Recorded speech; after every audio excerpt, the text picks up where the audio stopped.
Okay. Welcome to Dateline New Haven on WNHH, New Haven's home for community radio. I'm Paul Bass, inviting you to look behind the headlines on the stories that make our community tick. Today we have the pleasure of someone who could explain everything to us about criminal justice, because nobody has written the rules or put the rules into place or analyzed the rules better than he has for the last couple of decades in Connecticut. Mike Lawlor is our guest today. He's a former state prosecutor, former top aide to the governor on criminal justice policy, state representative for, I'm going to do the math here, 31 years? I was in the legislature 87 to 2011. So 24 years. 13, 24 years. And of that, he was the chair of the Judiciary Committee from 95 to 2011. That's 16 years. 16 years he was in charge of writing the rules for, you can't hear on the headphones, Mike? Huh. I don't know why. I'm sorry. Are your headphones plugged in? Seem to be, yeah. All right. How about now? All right. So Mike wrote the laws. He put the laws into practice. He prosecuted laws. He analyzed them. He's now associate professor of criminal justice. So he's going to help me understand some things that have really been on my mind these days about we're arguing Connecticut, from bond and bail to speed cameras. But first, you're also a member of the police commission in New Haven. I am. And tonight you're going to be voting on a new assistant chief, Manit Cologne. I'm looking forward to that. I've known Lieutenant Cologne for a long time. She was a student of mine at the University of New Haven. Really? Way back in the day. I think she got out in 2008. So she's always been an all-star in my book. And I'm very, and we've been working with her. She's the head of internal affairs at the moment at the department. She's done an extraordinary job. And, I'm looking forward to it. We interview all the candidates, right? Whether it's a new officer coming in the front door or a promotion, especially to assistant chief. And it was great to learn a little bit more about Lieutenant Cologne that I wasn't aware. Her native tongue is Punjabi, and although there's not a big Punjabi, which, Pakistan and India, that's a big hunk of both countries. There's not a big community here in New Haven, but she pointed out that many of the convenience stores, gas stations are owned by Punjabi-speaking individuals. I was once in the apartment of the manager or owner of a convenience store where people just got shot and killed in their family, where she was in the room talking to the family and helping them settle down. I remember seeing that. Yeah. And she's one of a number of people who are coming onto the force now with these unique foreign language skills. For example, we've just hired an entry-level officer, a guy in his 40s actually, who is originally from Morocco, is a native speaker in Arabic. We have a couple of new people coming on board who are Portuguese speakers because they're were born in Brazil, and obviously a lot of Spanish language speakers, and we have recently hired a Polish guy who's a native speaker from Poland. So, Why is that important? Obviously, because we have people speak a lot of languages in this country. So if you can speak the language, you can help deal with a crime scene or help a family. Yeah, and two ways, really. I think, number one, obviously the basic skill is important when called upon. You mentioned Lieutenant Cologne's role in talking to victims in their native language. Obviously it makes them more comfortable, but also I think this kind of experience, especially if you're from another culture and you relocated here to the United States or to New Haven in particular, I think it gives you an open-mindedness that many of us Americans who were born and raised here don't have. And I think this is one of the key skills, the cultural competence skill, that I think is very much characterizing police officers of the future. And you see this trend beginning here in New Haven, and it's long overdue and welcome. What else do you know about Manit Cologne? What else have you noticed over the years? Well, she has an extraordinary leadership capacity. She's very humble, to start with that. She is humble. And she's very highly respected by her colleagues. I've seen her, I've been on the commission for 3 years, and most of that time she has been the head of internal affairs, which is a very sensitive situation. And we've had the chance to speak with her about different pending cases, et cetera. And I think her insight, her fairness, right, both to the officers and to the chief, who was in any case going to recommend discipline for these officers, and also to people in the community who complain about officer misconduct. I think she's got a good balanced point of view. I'm sure back in the good old days, the burden was always on the sort of the citizen who didn't like something that happened involving the police to prove that. I think they were coming in as being disbelieved, and I think people like Lieutenant Cologne, are open-minded and willing to So accept. seeing the breadth of experience she has. So she walked the beat, obviously, like every cop does. She's been district manager in several neighborhoods, so she knows how to do the day-to-day with the neighborhood patrol. She's been detective. She worked on robbery and burglary, ran that unit, and she also did special victims, which is very sensitive, sex crimes and child crimes, and as you mentioned, IA, internal affairs. So that's a pretty good breadth. That's someone who knows how the department runs. It is, and it's significant that Chief Jacobson is taking her from lieutenant status to assistant chief status. That's somewhat unusual. Well, we also had a sergeant went because sometimes people are best at that job, despite who gets a few points more on a test. Yeah, and so to the chief's credit, he's assembled a very high profile team at the very top. It's diverse, right? And Chief Etienne and Chief Zanelli have different skill sets, but they're both uniquely qualified for this role. And I'm very happy to be part of this transition. That's Do you happening feel in that the department's going in a good place, and was it in a good place a year ago? Yeah, I know it's going in a good direction for sure. There's a lot of issues that need to be dealt with. There's still some serious examples of misconduct that are being investigated. There's a couple that we've been able to resolve on the commission. It's interesting the reaction, I think, that we see on the part of the union that represents these officers who are coming up for discipline.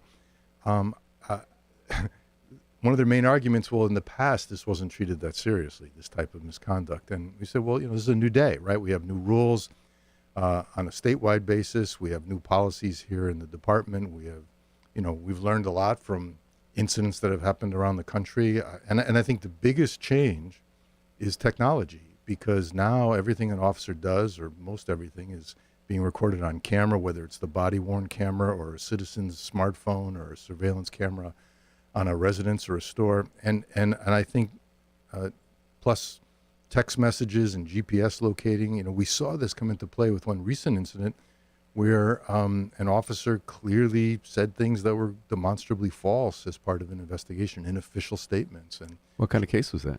This officer was terminated.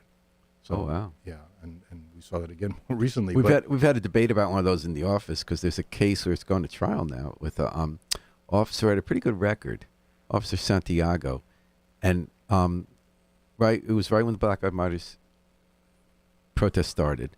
So one day he was following a felon who was driving recklessly to commit a bunch of crimes. I think had assaulted a woman or something, and he drives really fast away from the cops, endangers them, and then he smashes by Quinnipiac River. He smashes into a building, and his car goes on fire, and he's stuck in the car.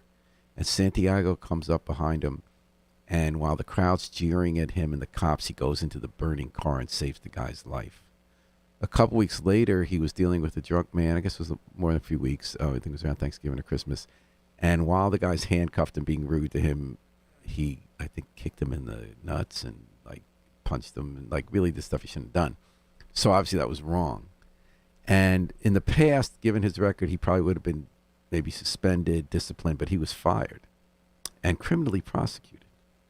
And most people would feel that that's really good, that's really progress, that's important. And I'm wondering whether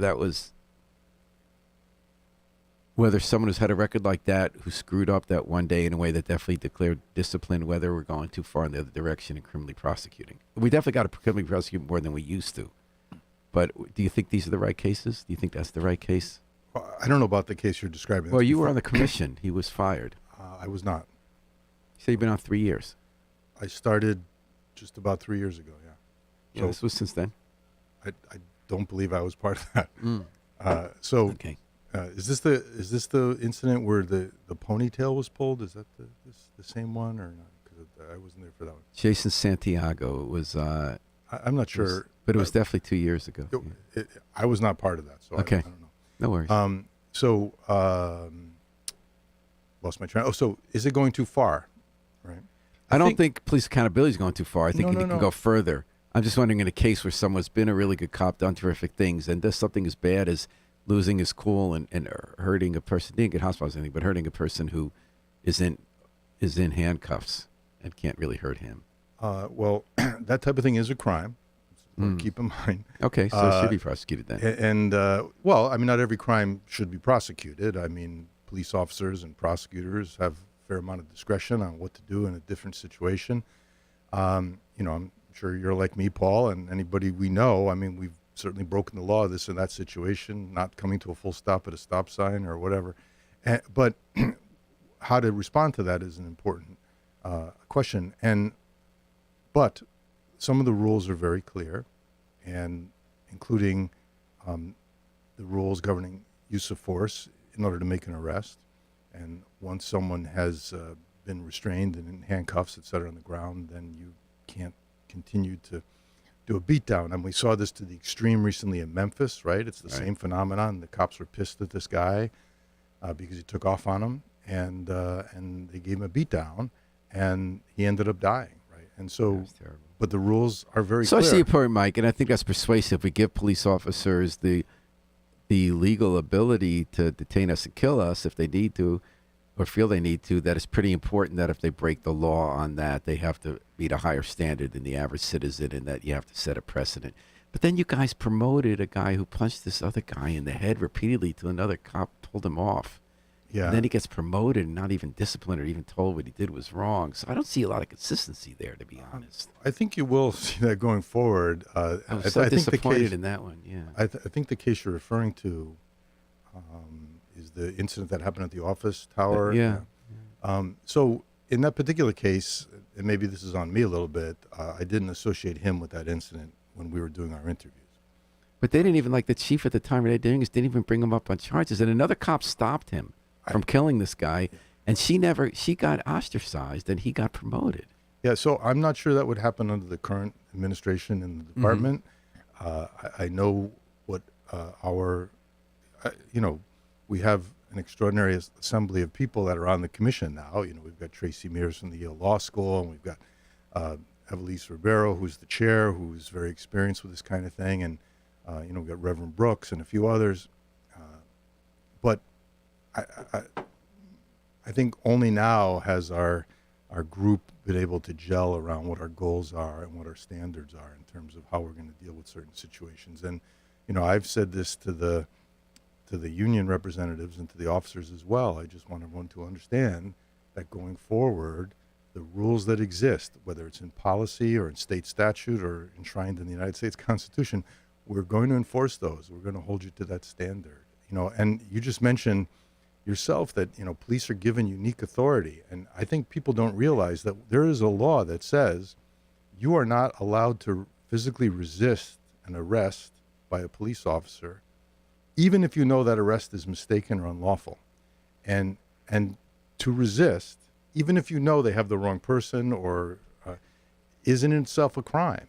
And when officers have this kind of authority, then it has to be very strictly monitored and policed. And when we have video, and I believe in that incident in the office tower. Yeah, we've watched the video. Yeah, and that's the kind of thing going forward. Maybe the message wasn't clear before, but it should be clear now. And Justin Farmer has a question for you. Thanks for listening, Justin. Do police need to be involved in traffic enforcement at all? Do you need people with guns to give citations? Thanks for the question, Justin. Yeah, you don't need the police to do that, right? There are incidents, obviously, where the traffic enforcement could be reckless driving or drunk driving or something along those lines. But no, you don't. And I think it's interesting in this part of the country, almost every role that police play is done by a sworn officer, person with a badge and a gun.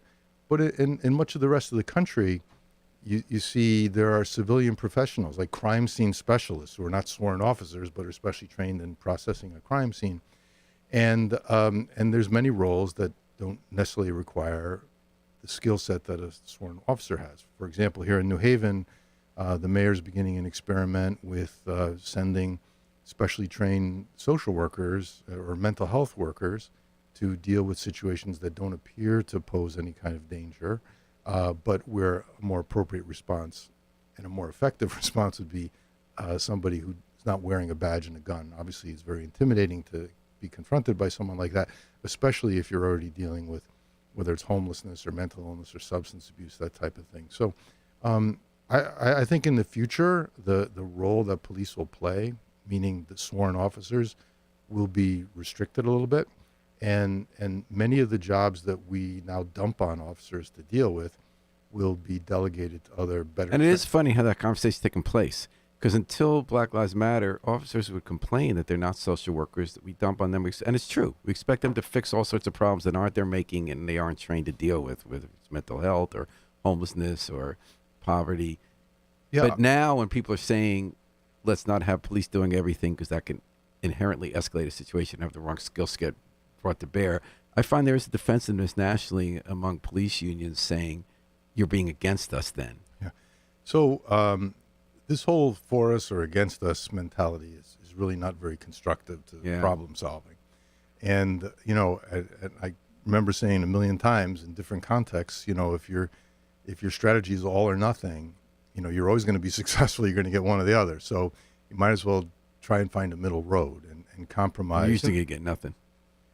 Usually, yeah. You can ask the once in a while you hit the jackpot. You can ask the collective former county sheriffs here in Connecticut how that worked out with their strategy. I mean, you and I were around when that all was going down, but that was another example of people resisted reform until the very end, and then the whole system was just abolished altogether. Now, I think that was a bad thing. No, it was a very good thing. I was one of the major proponents of it, but. And I used to be one. I used to work. I was a special deputy sheriff when I was in law school, and so were my two younger brothers. And we got to see firsthand how messed up that situation was. I could tell you some stories about that if you ever are interested. But that's what happens. And so I think I was disappointed recently when I saw the New Haven Union, the police union, challenging this initiative to farm out some of this work to others, right? And at the same time, some of these same individuals were complaining that they are expected to do too many things. Yeah. Like, okay, got it, right. I think you're expected to do too many things too. I would like to segment this out a little bit if it were up to me. And but I do think going forward, you're going to see it. It's not defund the police, right? It's not abolishing the police. It is just, acknowledging that the police get all this stuff dumped on them. All of the most intractable problems we deal with, substance abuse, homelessness, mental illness, juveniles who are acting out, foster kids, and they're domestic violence. They're expected to deal with all these things, and they're not really trained to do that in a way. So anyway, I think we're talking to Mike Lawlor, who is New Haven's most informed and insightful person on criminal justice. He's a member of the Police Commission, associate professor of criminal justice at UNH, but he's former state prosecutor, governor's top aide on crime, and chair of the state legislative judiciary committee from the 20th century well into the 21st century. How's that for? There you go. So help me figure out, Tom. Mike, one thing I've always valued you for and appreciate so much is you really help me understand the basics of criminal justice when I'm writing about it and get so much of it wrong. And lately, my head's been exploding trying to get around the debate over bond and bail and why we even have this system, which doesn't make any sense to me. But I want to get a little more into specifics for you. But first, tell me the difference between bond and bail. So the word bail just means you're not incarcerated while the charges are pending. That's all it means. It has nothing to do with money, right? And so if you're out on bail, if it could be no dollars. It could just be you're released on bail. And many, if not most people, get released on a promise to appear. And that's bail? Bail is the status of not being incarcerated while the charges are pending. So a bail bondsman? A bond is sometimes required as a condition of your release, meaning a money bond. And this gets complicated. Oh, that's why when people say no cash bail, they're saying no release based on cash. Yeah, the money bail thing is, first of all, a couple of things to keep in mind. This whole idea that people make a living by charging a fee to get people out of jail pre-trial is almost unique to the United States. And sick. It is also it's really freaking sick. It's really a bad idea. Yeah. Only the I like Steve Tracy a lot, but the Jacobs brothers, but it's sick. It is really bad. And it's very corrupted. I don't mean the individuals are necessarily corrupt. I mean it corrupts the entire criminal justice It system. steals money from poor people as an incentive to make it expensive so you can enrich these other people. It definitely does that, among other things. And so, but just to be clear, only in the United States and the Philippines are people allowed to charge a fee to post a bond to get people out of jail. So just keep that in mind. This is not universal at all. And there's a number of states that prohibit this. For example, believe it or not, Kentucky does. Really? And so it doesn't mean they don't have money bail. It just means you can't charge a fee to post it. So it for makes it someone. harder for you to get out when you're out. So let me explain. It's going to take a minute or two. Yeah, it's good. Why I have such concerns about this system. Okay. For starters, let me explain how the bail thing works, right? So if you are charged with a crime, bail, an amount of money bail is sometimes set. So let's just say you get charged with robbery or something and the bail is set at $100,000. Okay. The only way you're getting released from corrections Before trial. While you're not before proved trial guilty. is to post that bond, $100,000. And you get it back if you come back. No. You never get that 100,000. It depends. If you have $100,000 in cash, you can post your own bond, and if you make all your court appearances, you will get all that money back. Your other alternative, which is almost universally taken advantage of, is you pay someone, you hire a bail bondsman to post that bond for you. So that if you skip town, he'll come and get you to get his money back. In theory, but not in practice. And so if a bail bondsman posts $100,000 for somebody, they don't actually come in with $100,000 in cash. They sign a piece of paper. Most of them are backed up by an insurance company, where if anybody has to pay, the insurance company pays, right? So the bail bondsman never actually goes through any cash. Correct. And so let's just say you make all your court appearances and the case is resolved. That's it. You paid your fee, and the bail bondsman. And your fee is usually 10%. No. If it's for $100,000 bond, the law says the fee has to be 7%. But bail bondsmen are allowed to agree to a payment plan. And now, hold on to that thought.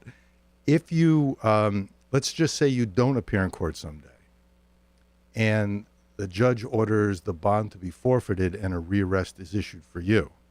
In other words, you're going to be charged with failure to appear and you're taken back into custody when they find you. The bail bondsman still doesn't have to do anything to pay anybody that $100,000 he or she signed to promise to pay. There's an automatic 6-month stay in the law, meaning nothing happens for 6 months. If at the end of that 6 months, the person has not been returned or found or whatever, then that triggers the ability of the state, working through the state prosecutors, to seek the money that you promised to pay.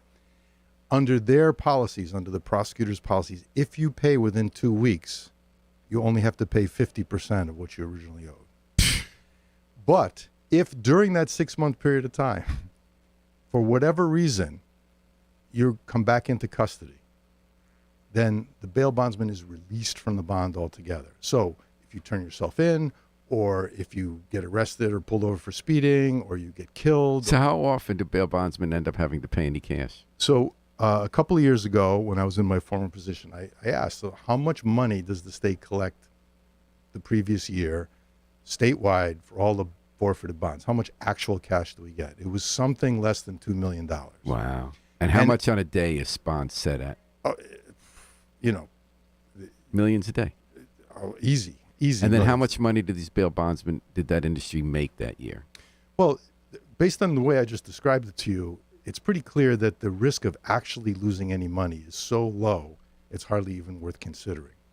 The insurance companies that back up the bail bonds, they're national in scope companies. They've specialized in this because there's so much money to be made. I mean, it's unbelievable amount of money that you can make. It's literally a cash cow. And all this money, some people say, well, I don't feel sorry for them. They're criminals or whatever. Say, well, but for the most part, this money is being posted by family members and mothers and things like that. And ironically, the The most dangerous people, the frequent flyers, are the ones who have the best relationships with the bail bondsman. And so they're the ones most likely to get sprung immediately from jail should they be arrested because they're good for business. And so They get a payment plan. they get a payment plan. And what difference does it make if they get arrested again a month And later? if you're involved in a drug gang, there's a lot of cash around. For sure, right? And I thought the outrage, Mike, I thought was that this system, you're not setting, you don't keep people in behind bars before their trial based on if they're dangerous or they might flee. It's how much money they have. So if you're rich and you're really dangerous and you might flee the country, you can pay a bond. They'll set it higher. In Pan's case, too high for him to make.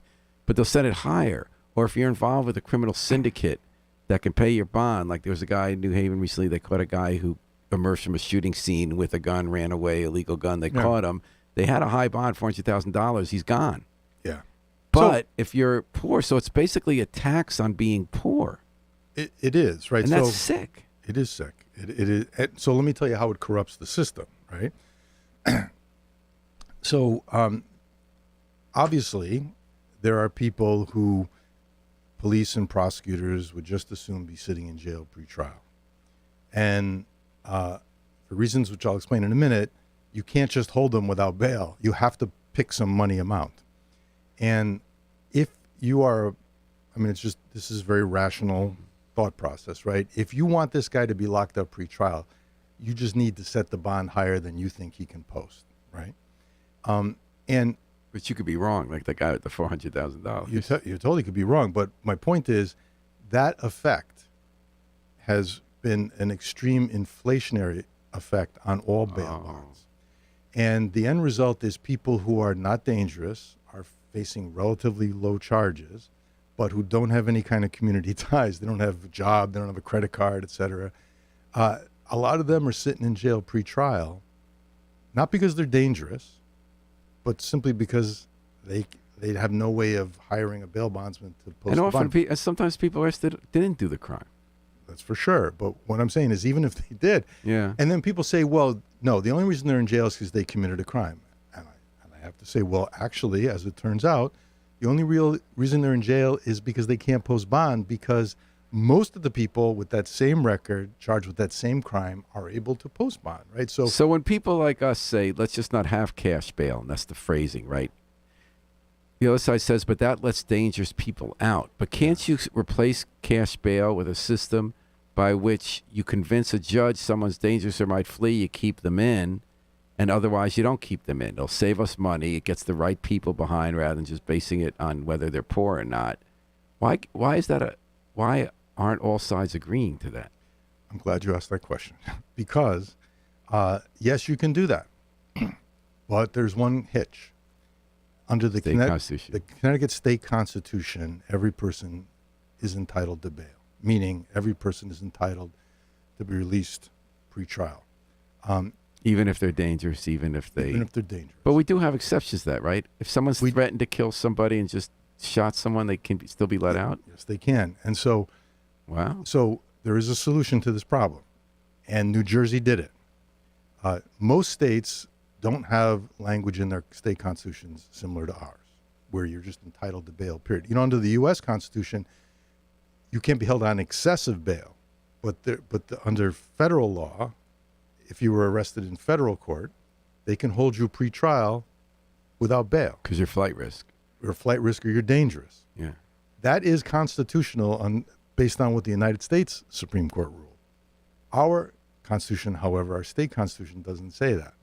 And so New Jersey had the same exact language in their state constitution.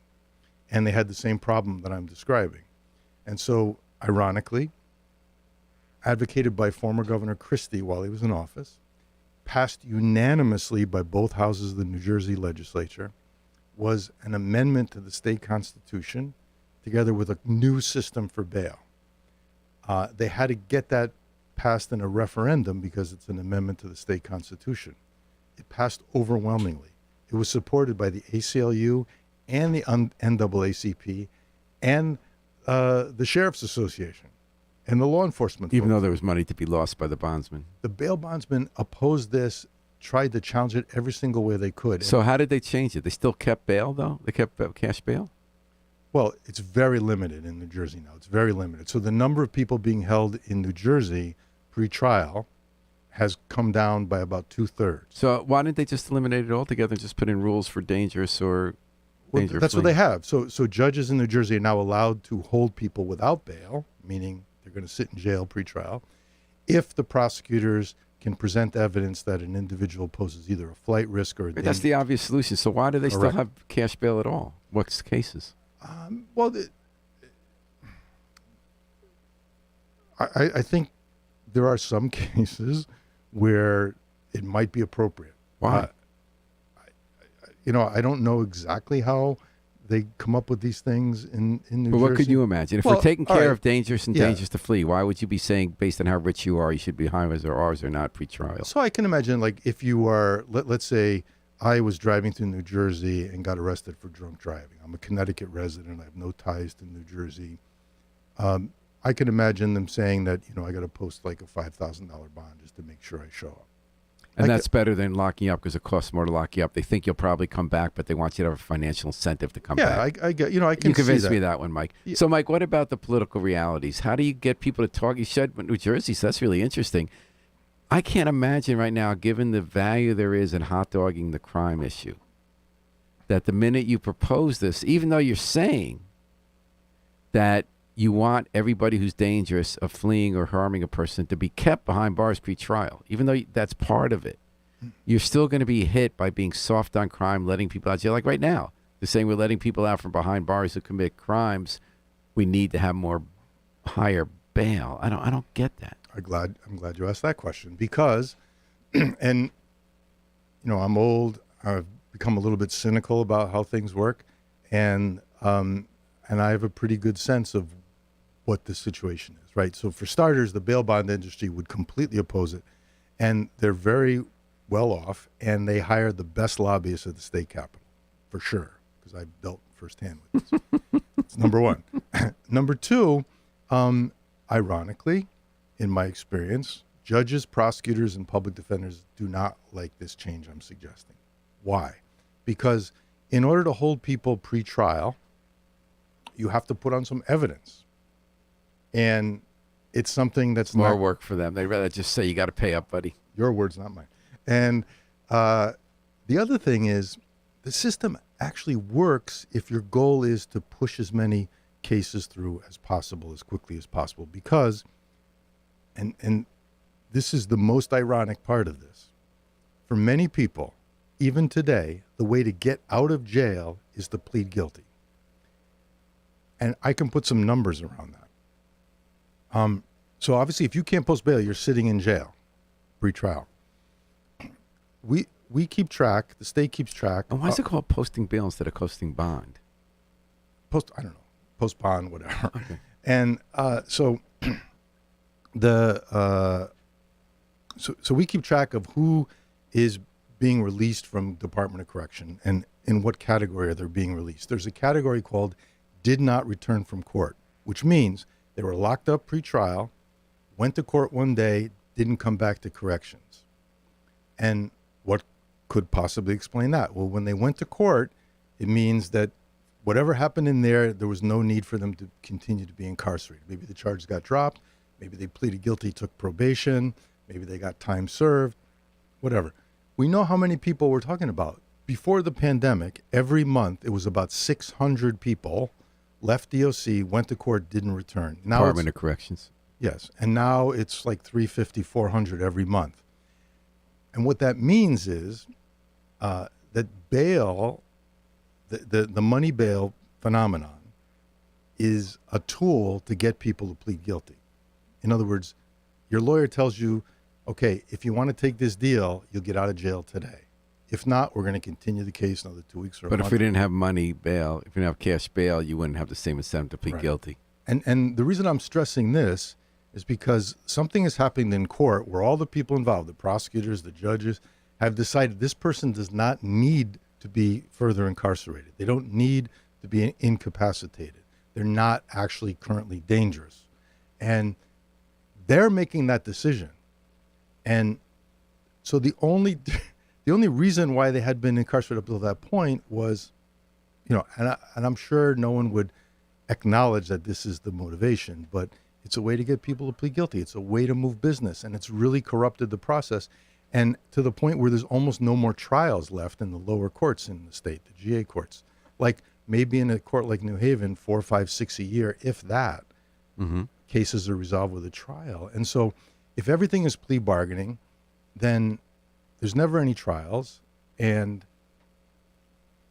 if you're Their jobs are done easier, more cases get everything's disposed easier, of. and police never have to testify. I mean, there's no motions hearings, there's no motions to, and it that opens the door to say things in police reports that really aren't based on facts. So all the incentives are wrong. In Mike Yes. Lawler's perfect world, we would arrest fewer people, but arrest the right people. We would lock up fewer people, but lock up the very few we need to lock up. All right, we're talking Mike Lawler, who's the man who knows everything about criminal justice in New Haven here at WNHH New Haven's Dateline New Haven, New Haven's home for community radio. Mike, one thing, again, I told you one thing I hope you never stop doing till the day you die is point out all the mistakes we reporters make based on our not understanding the criminal justice system. It's so incredibly helpful. I mean that. And one thing you've been pointing out to us lately is that we don't fully understand the law on speed cameras. Those are the cameras that go up and take your license plate if you speed. And some of us don't know a lot about it. We always say, well, people killing each other, killing people on the road, they're speeding so much. Civil libertarians, some cats thought, well, if you put a camera up there, take their license plate to be used wrong. But that's sort of been addressed in New Haven. We keep trying to get a law that says we can put these speed cameras up, but the legislature keeps saying no. So I wrote a story like that, and Mike wrote to me and said, well, guess what? They can put speed cameras up. Tell me what the deal is. Yeah, so this has been going on for a long time. Even when I was in the legislature, I remember people coming up with the speed camera thing. And let me say this to start with. I'm a big sort of progressive, liberal, whatever you want to say. But the one thing I really disagree with the ACLU on is this obsession with privacy, right? Because I actually think privacy is that ship has sailed for many different reasons. And so the speed camera thing does not bother me at all from the point of view of privacy. Well, their concern is it might capture something else on the camera. Otherwise, All right, but well, it's then out in you can public, have- and they're doing the license plate. And you can have rules that govern that if you want to. Yeah. So what do you need to put speed cameras up on a telephone pole or red light cameras? You don't need any special law, because you can give a ticket to somebody if there is probable cause to believe they violated the law, right? I mean, that's the way. I mean, think of how many people get arrested based on a video image or a photographic image. I mean, this happens all the time. What the legislation has traditionally sought to do was to allow a municipality to create a whole separate court to adjudicate the cases of people who receive these tickets and want to contest it. Because normally that would, if you get a ticket for going through a red light, you would go to state court where it would be dealt with by judges and prosecutors. And the other part of the legislation is to allow the reason the city wants to be able to do this is because they would get some revenue, which would be shared with the vendor who provides the camera. That's fair. And okay, I got that. The part about that actually bothers me is to have a whole separate new kind of court established where there's, Why do they want that? because that's the only way to get the revenue to pay for them, apparently. To have a separate But if you wanted to put up cameras, get a grant to pay for it or whatever, and issue tickets to people who are going through red lights based on a video image or a photographic image, you can do that today. So specifically, the bill that they're debating this session by Roland Lamar, that's to create the municipal court and the collection of fees. I mean, in effect, it would do that. But I'm just saying, like, But it doesn't. It's not saying we're allowed to have speed cameras because you're saying we well, it already says are. that too, but I don't think you need to say it because you can already do it. There's laws on the books that say that there's a presumption that the registered owner of a car was the driver for a variety of offenses. Not on that list, ironically, is red lights, right? So you could make that small amendment just to make it clear if it's your license plate, it's a rebuttable presumption. You're the one So driving. it sounds like we do need state legislation. To do that, yeah. But I'm just saying my concern is the local idea of creating these Right. local- So, but if we put the cameras up tomorrow, then we couldn't prosecute any cases. We can't prove they were driving. No, you could. I mean, you could. How? You just charge them, I mean, But they'll just say I wasn't driving my car. Somebody fine, else was. fine. And for that, you're entitled to a hearing in court. And You have to lie under oath you don't have to lie. to say you weren't You don't driving have if to you say were. anything. No, you don't have to say anything. I Oh, mean, okay, just no let me one has answer. to say anything in court, right? But Plead the fifth. but you can't even be called to testify. You can testify if you choose to, but under the law, for offenses like this, the burden of proof for the state is not proof beyond a reasonable doubt. It's proof by a preponderance of evidence, and hearsay is admissible, unlike in a criminal trial, right? So it's a very simple procedure. I mean, people getting tickets all the time and going to court to contest them, and if the image clearly shows the driver, it's easy. But I If it- thought one thing we're promising is that the image won't show the driver because of the privacy concerns. all I'm saying is, Oh, the image could show the driver. I'm saying that you could do this today. I mean, people Mm-hmm. get charged with crimes based on a photographic image of them committing a crime. I mean, that happens all the time. But So Mike we were just Lawlor- talking about the police officers who got caught on TV, on video doing Right. stuff. We're talking about Mike Lawlor about criminal justice, explaining it all for us on WNHH FM's Dateline New Haven. Mike, what about juvenile crime and car thefts? Those have popped up all over the country. It led to some not very productive debates and campaigns. But what do we do on the ground now? What is going on with car thefts going up, kids carjacking, and what can be done about it? There's a lot of concern I hear from police officers about understandable laws about releasing children, or they feel like right down the street and doing it again. Yeah, so it's a problem. There's no question about it. It's always good to have a historical context.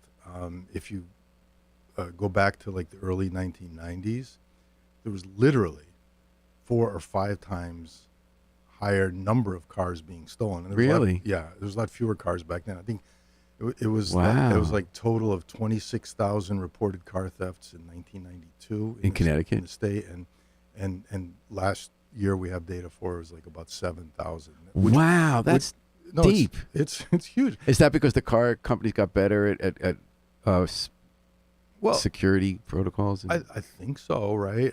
It used to be, I mean, no car alarms, no anti-lock.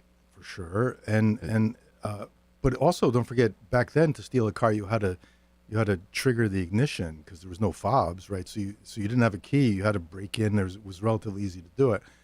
But back then, the purpose of stealing most of these cars was to make money, to sell them or to dismantle them or put them on a barge to like Africa or something.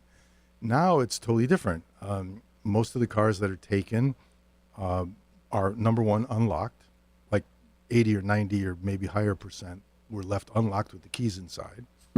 and so that's, message number one is if you really are offended by the fact that the car thefts have gone up a little bit in recent years, just make sure you lock your car. Number two, I think a lot of it is just simple, just joyriding. It'd be cool to just drive around in this car or that car for a while and leave it somewhere. And number three, sometimes these cars are being taken and then used to commit other crimes, right? Robberies or whatever. So the problem's a lot less than it used to be. We have a lot more control than we used to if we just lock our cars. Correct. Any other thoughts here? Is But that it's a real but it's a real problem. That's going up a little bit last couple of years. It's probably got something to do with the pandemic.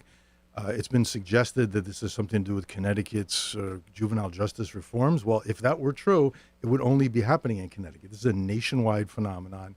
It's happening in states that have no problem putting juveniles in jail for lengthy periods of time. And it has everything to do with key fobs and the people leaving their cars unlocked. And it's a thing, right? It's, if I don't think any of us would ever think it'd be a good idea to leave all our life savings out on our front porch overnight because someone would probably take it. And the same thing with an unlocked car. And so now, having said that, there are some repeat offender type juveniles. There's a relatively small number of them. The laws do allow the police to take action. It does require a little extra effort. The laws were amended last year to make it simpler.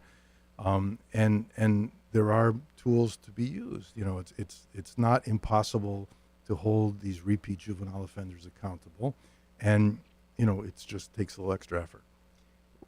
There's a mayoral campaign going on this year. It's separate from like who you want to have win or not. There have been some interesting ideas suggested by another former prosecutor, federal prosecutor, Liam Ziskel. He's running for mayor. He suggested that if he wins, he's going to order that the police no longer arrest people for any drug offenses, including dealing, including hard drugs, and for owning a gun, legal gun. His thinking is that with illegal guns, you got to focus on where the guns are coming from, and people are more likely to turn in their family member, their partner, if they know that they won't also get arrested if they just tell the cops you can come get the gun. With drug dealing, he says that war on drugs doesn't work. It doesn't stop people from using drugs. It's just a public health measure. He doesn't agree with police who say getting them in the system at least force them to get the help. And that he says that, with dealers, you can go stop someone from, you could take away the illegal crack from their hands that they're dealing on the green, but you don't have to lock them up because that doesn't help anybody. Apart from the political viability of those ideas in a campaign, is he right that that's the right thing to do? So I know the mayor. Obviously, I know Shafiq. I know Liam, and so I'm not going to get in the middle of that stuff. But a couple of things Liam said make sense. First of all, I always try to steer clear of absolute policies. We're not going to do this ever under any circumstances, or we're going to have zero tolerance. I think it's important to use discretion. Every situation is different. How you want to respond to it should be uniquely tailored to whatever's going on. And there's, generally speaking, more to the story, right, in all these cases. Now, having said that, one thing I believe very strongly in is that if people are concerned about drug abuse, trying to rely on the criminal justice system to solve that problem is a fool's errand, right? I mean, if it was a good idea, we would know it by now. This has been going on since the late 1970s, and it's gotten the exact opposite of the intended results. Drugs are more plentiful, easier to get your hands on, cheaper and more powerful than they've ever been before, notwithstanding all of these various law enforcement approaches. To me, it is a public health problem. It should be left in the hands of public health individuals. I like the idea of stuff that's been experimented with in other countries like Portugal and Switzerland and elsewhere, where if you are actually a drug-dependent person, especially on opioids, then you get access to pharmaceutical opioids because you're not going to overdose if you know exactly what you're consuming, any more than, you or I would go out and buy liquor that was... How about gun possession? I feel very strongly about illegal gun possession, and I think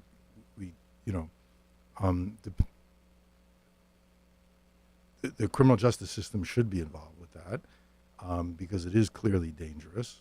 How you handle each individual case depends on the circumstances. I think, there is a law that says prosecutors and courts have to give first priority to criminal cases involving actual or threatened violence and firearm possession. That's the law. That's a priority.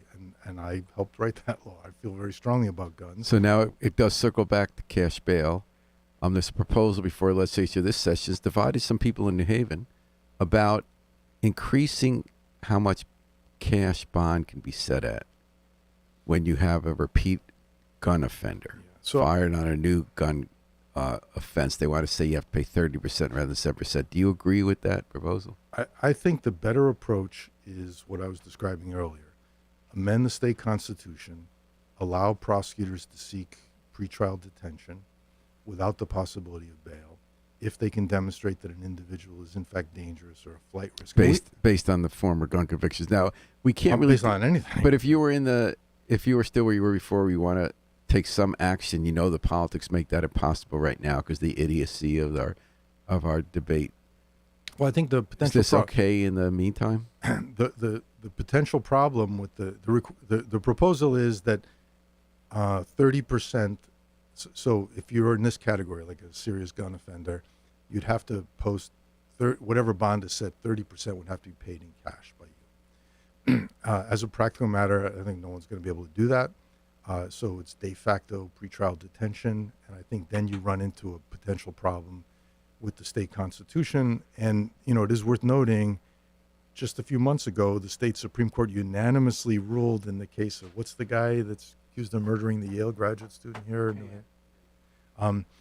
But in any event, in that particular case, they ruled that you can't, you have to be very careful in setting bail beyond someone's means of posting it, in the absence of some showing of danger. I mean, it's really Although he's the ultimate flight risk. He led marshals on a multi-state, weeks-long. right. They really weren't weighing. They approved the bail that was set in his case. What they said going forward in any other case, there's new standards for setting bail beyond people's reach, and I think the 30% thing could potentially be ruled a violation. Interesting, very interesting. Mike Lawlor, I learned so much every time I talk to you. You have such a reasoned, calm, and yet coming from a moral core take on criminal justice. And thank you so much for taking an hour out of your busy life to school us on Dateline New Haven. Anytime, Paul. Thanks to Harry Drost for putting up with show hosts who don't always work the knobs right.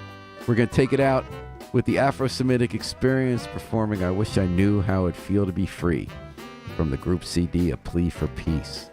This is Paul Bass inviting you to fly free with us all day and all night long at WNHH, New Haven's home for community radio.